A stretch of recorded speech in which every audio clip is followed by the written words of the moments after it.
we could go ahead and get started. Well, good morning, everybody. Thanks so much for joining us. Cassie, can you hear me okay? I can, yes. It's having a few technical difficulties here in the new Zoomiverse that we live in. Thanks for joining us this morning. Appreciate everyone taking an interest in this important topic. And we're excited to dive into that and take your questions and just see what we can, what value we can provide this morning. So I'm Tony Julianelle. I'm the CEO of Atlas Real Estate. I'm joined by Nick Mertens, Vice President of Property Management here at Atlas. And we're going to talk about the CDC eviction moratorium that went into effect on September 4th. I want to give a few quick updates before we get started, and then we'll start taking questions. So if you look at your screen, you'll see down at the bottom a Q&A button, and we encourage you to just put your questions there. Some of you have already submitted questions ahead of time. Thanks for that. This will be recorded, and we're happy to distribute that recording following the webinar. A few things first. The real estate market remains incredibly strong. We saw the largest increase over the last several months in single-family home prices in the Denver metro, a larger increase than we've seen in several years. In fact, the average single-family home in the Denver metro was over $600,000 last month, which sold for over $600,000. It's just a big number. So we see just continued very strong demand in residential and in investment real estate, as well as limited supply. These next few months will be a really interesting test of this, something that we're watching very closely. Our team of analysts is really keeping their fingers on the pulse of the market right now. We also want to give an update on collections. We measure rent payments throughout the month. So we measure them at different intervals throughout the month. And traditionally, we run somewhere around 98.5% of our residents pay their rent before the end of the month. That doesn't mean they pay on time, but it does mean that they pay in full before the next month begins. And so far this month, we're really tracking in line with past months. We're slightly above August at this point in the month, and we're slightly below June and July at this point in the month. So really tracking in line. And why that's important, as everyone knows, there was no second round of stimulus that was delivered, and enhanced unemployment benefits came to an end in early August. So we've been watching that very closely because of this support that's existed in the market, and we'll be watching it very closely throughout the month of September. On this CDC order, just a few things to clarify before we dive in, and then actually Nick's going to do most of the talking because outside of Cassie, Nick is the smartest person on this call. And so first of all, the CDC is the Centers for Disease Control. This is a government agency, and they do have the authority to do a moratorium like this as a public health order. And the order is actually in light of the potential increased spread of COVID-19 through creating a larger homeless population through evictions. So they do have that authority. That question has come in a few times over the last couple of days. People are asking, first of all, is the CDC a private organization or a company? It's not, it's a government entity. And do they have the authority legally to do this? In our understanding, they do. That doesn't mean that it won't be challenged in the court systems. And it would have to be challenged in federal court if that were the case. A couple other just important items and really Atlas's stance on this. So at Atlas, we're really committed to every stakeholder that we serve succeeding. And we take that very, very seriously. I'm not aware of another organization in the markets we serve that put a resident resource manager in place as we did at the beginning of this pandemic. That person remains available to everyone who is a resident that we serve that can benefit from understanding what options they have financially, that can get help with applying for unemployment, understand what charities may exist in their municipality to help them with rent payments. There's just a number of resources that we want to provide to everyone that we can. The other thing that's important to note is sometimes there's this direct parallel drawn between an eviction and homelessness. And it's important to know that an eviction does not equal homelessness.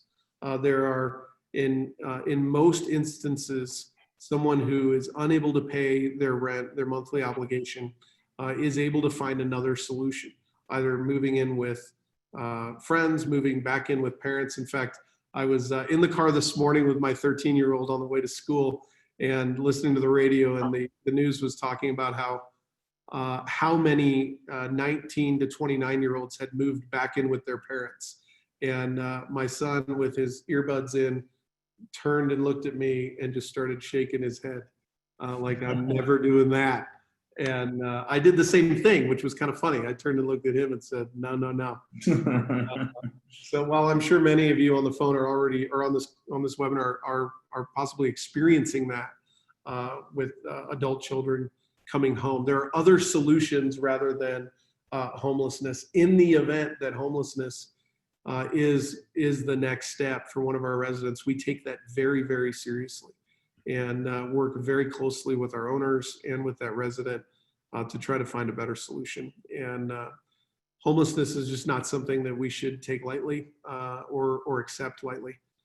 So that being said, it's important to also understand that under this order, rent has not been canceled. So while the eviction moratorium is in place, rent is still due. So one of the things that's our role as a property manager is helping our residents to understand that by remaining in that property and not making the monthly obligation, the monthly rent payment, they're actually accruing debt and potentially impacting their ability to qualify for loans and for leases in the future. So that's just an important thing for all of our residents to understand, that money is still due. It will be a debt that follows them, and it is really in their best interest to either find a way to pay that or to find other housing arrangements. So all those things are really important. We're going to great lengths to communicate that well. And so there's just a few things to kick us off. I'm going to hand it over to Nick. Nick, tell us a little bit more about what you understand of the moratorium and kind of functionally how it works and where the burdens lie with this new order. Absolutely. So the CDC issued this order because they believe that the move-out process and the homelessness that is incurred by eviction could potentially spread COVID further and or put people into cramped spaces with lots more people, which would impact the spread as well. If somebody was evicted, had it, and was now living with 10 or 20 other people. So they put this order in place. They wrote it September 1st. It went into effect September 4th and will continue through the end of 2020. As Tony said, residents are still required to pay rent. The order in the writ here does, in order for this to take place, in order for them to put a stop on an eviction they might have, they have to fill out a declaration. The declaration is probably the meat and potatoes of where the questions are going to be surrounding this order and how it works. If you do not receive a declaration, then you can still proceed with an eviction, whether that's for finances or not. So if you do receive a declaration, you have to stop all eviction proceedings. And the declaration does require them to declare 5 individual pieces of information. So the first one is the individual has used best efforts to obtain all government assistance for rent or housing. The individual either, number 1, expects to earn no more than $100,000 in annual income or $198,000 in a joint filing. The individual is unable to pay the full amount of rent or make a full housing payment due to substantial loss or household income, loss of compensation or wages. Then the individual is making best efforts to make timely payments, paying what they can, in taking care of, still able to take care of things that are non-discretionary, and that the eviction would likely render the individual homeless. or force the individual to move into and live in close quarters in a new congregate or shared living setting because the individual has no other available housing options. So they must initial under penalty of perjury all of those, all 5 of those requirements. If they only initial 4, you can still proceed forward with the eviction, but it does require them to mark down all 5. Anything that is not related to monetary hardship, say a lease violation, you can still evict over, if somebody's has several lease violations or criminal activity, things of that nature. So this is in regards to financial hardship caused by COVID-19. Nick, talk for a minute about, we've had a lot of questions around, hey, I've got a month-to-month tenant in place right now, or I'm on a month-to-month lease, or maybe there's no lease, the lease just expired and, has rolled into month-to-month. How do I handle that if someone's no longer paying? Sure. So this was not explained very well in the CDC order. So it's kind of open to interpretation. Obviously, none of these cases have gone to court yet to be challenged. So, after talking to our lawyers, kind of the best interpretation surrounding this is like, what was the intent, right? If it does go to court. So if you have a month-to-month lease and you're not renewing somebody and you issue them a non-renewal order and they move out because you don't have to fill in on the non-renewal order why they did something, that's fine. If they issue you a CDC order and challenge it, and it is our position that you then abide by the regular CDC rules and not try to push them towards eviction. Because if it goes to court, and they decided to challenge it, they're going to say, well, what was the intent of the landlord? And if they have a large balance and the reason you're pushing a non-renewal is because it's unpaid, it will still show that the intent was to move them out because they couldn't afford to stay there. And the CDC is enforcing a pretty hard penalty on this. So if you move for wrongful eviction, and it doesn't cause death, you can have up to a $200,000 penalty put on you if somehow it relates. It can even go up to $500,000 depending on how bad you violated, what happens, and what the outcome is for that resident. Really substantial. And Nick touched on something important in that response, which is the order is vague in a number of ways.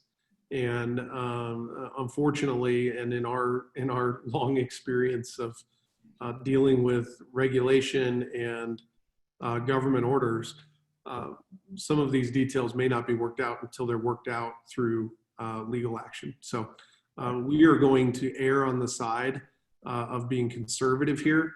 We have a very strong responsibility to protect our owners from penalties, like Nick mentioned.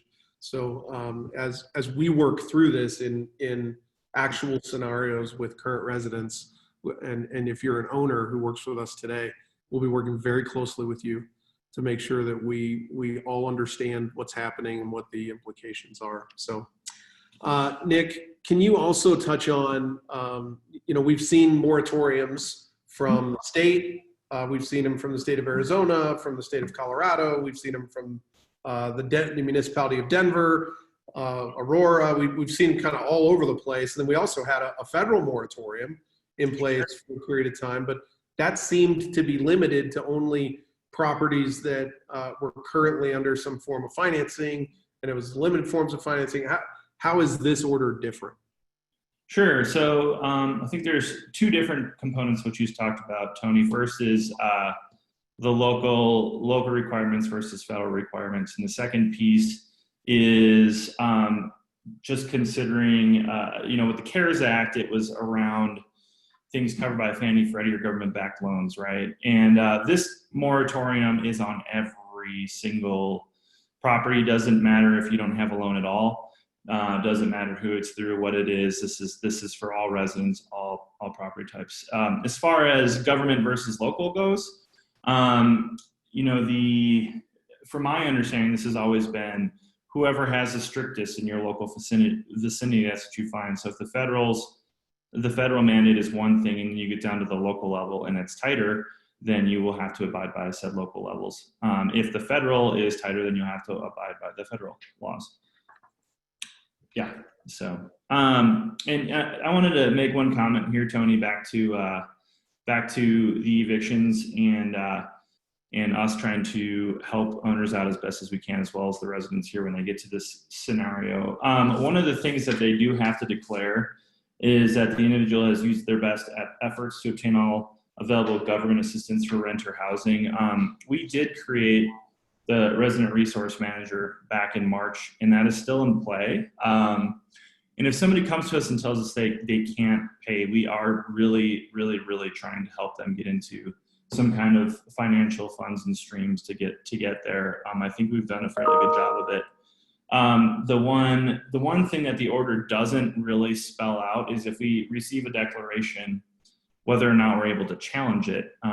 So I know we're going to get questions like, well, you presented them all this information and they follow through on it or not. And as of right now, we do not know if we can challenge any of the declarations we've had. But it is clearly our goal to help them receive assistance in any way that we can to prevent homelessness. Nick, was there anything in this order that helped to address the liability of the owner? So if the owner is not receiving rents, they may still have a mortgage payment that they need to make. Was there anything in this order that addressed that issue? Not a thing. I think that's part of the reason, the House and the Senate have really been butting heads on this for so long, and why we haven't had a second round of stimulus. They can't come to an agreement on what that looks like. So there is, for rents received in Colorado, for rents unpaid and unreceived through the end of July, there is the POP program. We are starting to see finally some turnaround on that. Since it came out, anybody who could apply for it, we've asked the resident and the owner both to hit the go button on it, and we are finally starting to see money show up from that. So but it doesn't address anything post July. And in Arizona, there's a similar act, has a little bit less funding, but it has tighter restrictions. So, they haven't addressed it. There's a really big, well, what about the landlord and their financial loss here that has not been addressed by the government at all?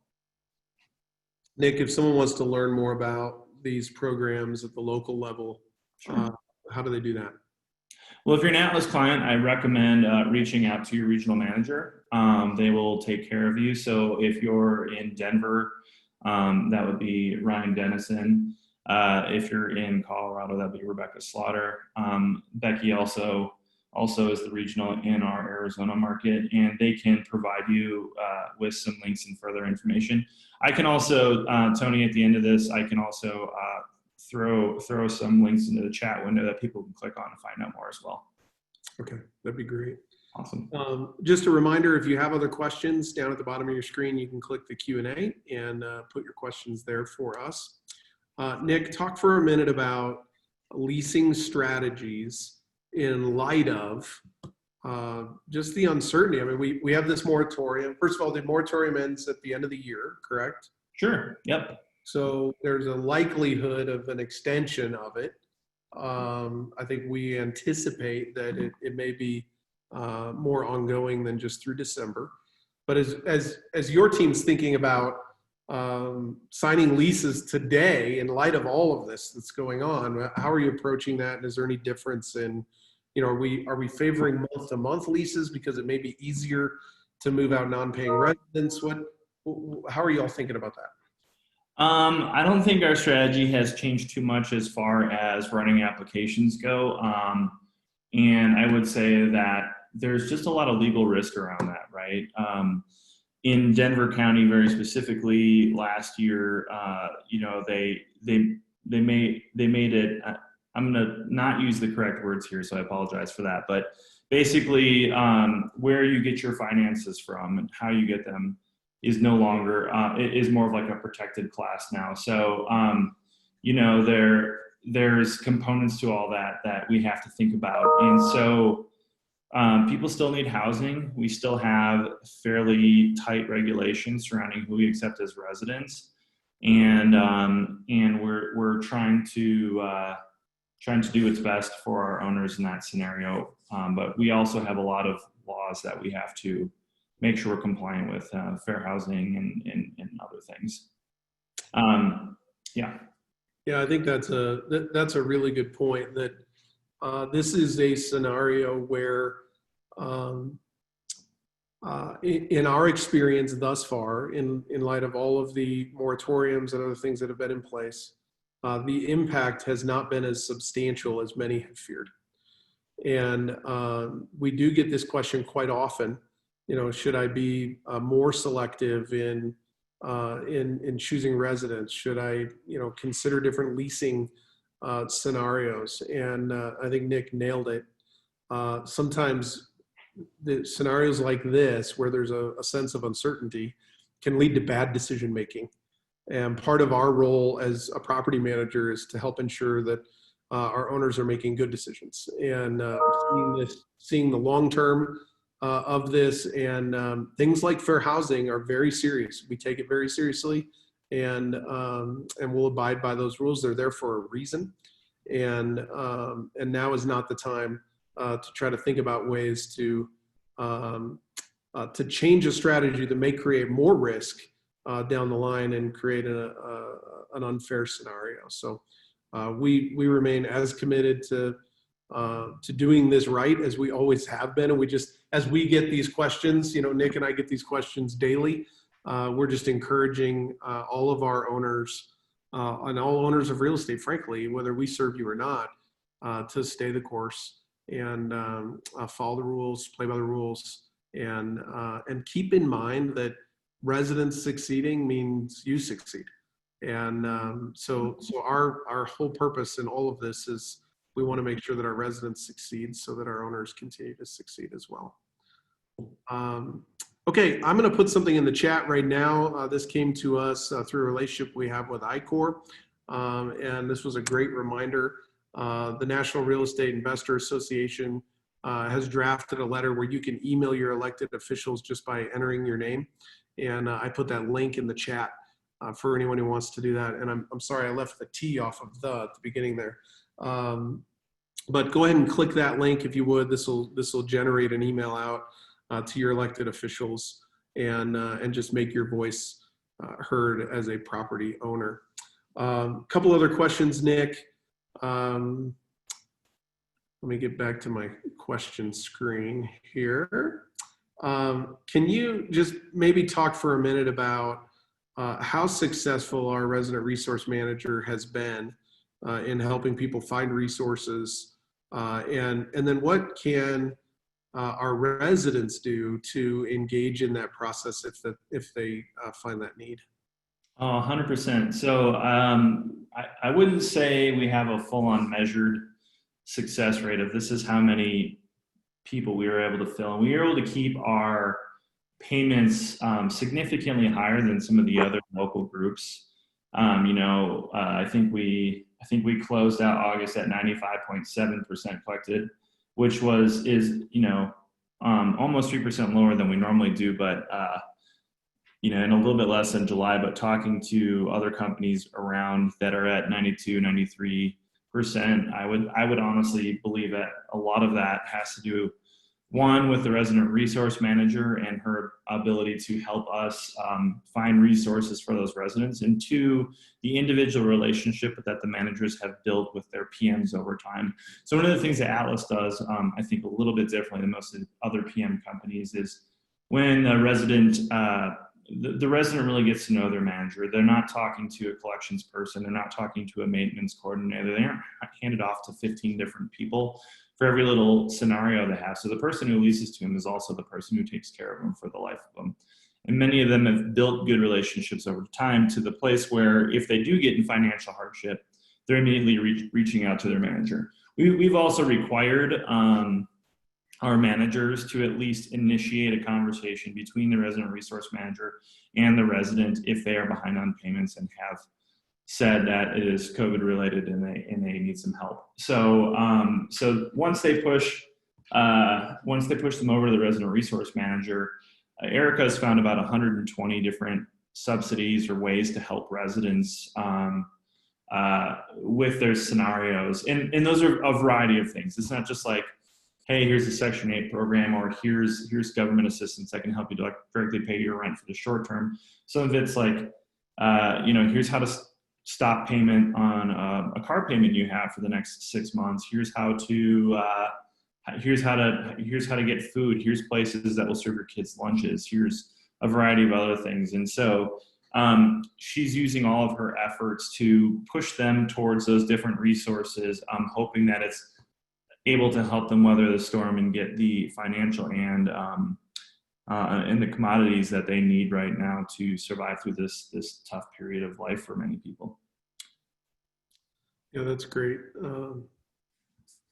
That's great, Nick. Yeah, I think Erica is an amazing resource, and we want to make sure that she is well known among our resident population. Erica is also bilingual and has past nonprofit experience, so just has an amazing ability to navigate all the details. 120 resources is just very impressive. She has a passion for it too. It's not just a job to her. She really wants to help the residents succeed, which in turn, as we have talked about, helps the owner succeed as well. Yeah. Hey, Nick, a few questions have come in around, does the declaration specifically state the reason for non-payment must be COVID related? And maybe walk back through those kind of 5 declarations. Yeah. No, it does not say that. It doesn't say that it must be specifically COVID related. It just says, it's surrounding financial hardship during this time. So it does not, and it would be pretty hard to prove that it was COVID or not COVID related when you get into that scenario, whether somebody lost their job for X or Y reason, but it doesn't matter because they could then turn around and say, well, hey, I lost my job, and maybe it wasn't directly related to COVID, but maybe they can't find another job because it is related to COVID. So rather than trying to target that and creating a lot of gray area in a lawsuit, they left it open to financial distress. Yeah, I think that's an important point. There can be confusion around, does someone have to prove that they had COVID-19? The impact of COVID is much broader than the portion of the population that's actually experiencing illness. This is focused on the financial impact. So, absolutely. Great questions. Nick, I don't see any other questions coming in. And I'm going to make sure that we give everybody just one more opportunity. It might be that they're just so enthralled by staring at our faces, talking to them, that no questions are coming up, no additional questions. I do think part of it is, I think part of it is that this order is actually fairly clear. And while there are pieces of it that are vague, the fact that there is a declaration that has to be signed off on and submitted under penalty of perjury that's good, and that puts some responsibility on the resident to take those steps. And then we understand that if there is a sense that the eviction is in any way related to financial reasons that we're unable to execute that eviction, then that gives us clarity as well. Something that some of the local orders lacked, some of that clarity or some of that hurdles to kind of get there, if you will. So that's good. So everyone, thank you for joining us. The question has also come through, are we going to send out a recording of the webinar? I always take that as a compliment. So thank you. Of course, we'll send out a recording. And we're happy to do that. We encourage you. What's that? You have such a great stage presence. I'm going to watch this twice tonight. Well, most people want to share it with their friends and their family. That's fantastic. So we will send out a recording of the webinar. And in closing, I'll just say a couple of things. First of all, we're just really grateful for the people that we partner with at Atlas. We have an amazing team of people that are working tirelessly through what's been a really uncertain and at times scary time. And our property managers have been absolutely amazing in the ways that they've cared for residents, in the ways that they've engaged owners, in the ways that they have, I mean, even at a point in time early in this pandemic, our property managers were delivering necessities like toilet paper to our residents when they weren't able to buy it anywhere else. And I'm just incredibly proud of this team and the work that they've done and the ways that they have helped impact people's lives really positively at a time where there just isn't a lot of positive news. And I'm really grateful to the owners who trust us with their property, who trust us with the important responsibility of managing not just an asset, but managing a relationship with the resident in that property. We take that so seriously. And I hope that you see that. I hope that you feel that. And we're grateful for you. I wish that we had the opportunity to invite everyone into our new location here in Denver. We're going to do that as soon as this is over. We're going to have a big party and celebrate together that we weathered this storm. So so much going on in our world today is hard, but there's a lot of good happening too. And we've seen that through this. We've seen residents step up and serve each other. We've seen residents in buildings say, hey, I'm going to do the grocery runs for the elderly residents here. It's just been amazing to see the goodness of humanity emerge in a time like this. I also want to just make mention that it is the 19th anniversary of September 11th. And this is one of those moments where we can all, even as I said that, many of you immediately thought of where you were when that happened. And so I just encourage you today to reflect on that, to reach out to a loved one maybe you haven't talked to in a while, and tell them you love them. And just as I was reflecting on that early this morning, I was reminded again of that goodness of humanity. And I heard someone say, well, a handful of people tried to cause great harm and did cause great harm. Hundreds of other people rushed into burning buildings to offer assistance. And that is the beauty of the human race, and something that we want to uplift in every way that we can. So thanks for joining us today. If you have other questions, don't hesitate to reach out. We're here to serve you. And again, we'll get this webinar out to everyone. Thanks. Have a wonderful day. Thanks, Nick. Thank you.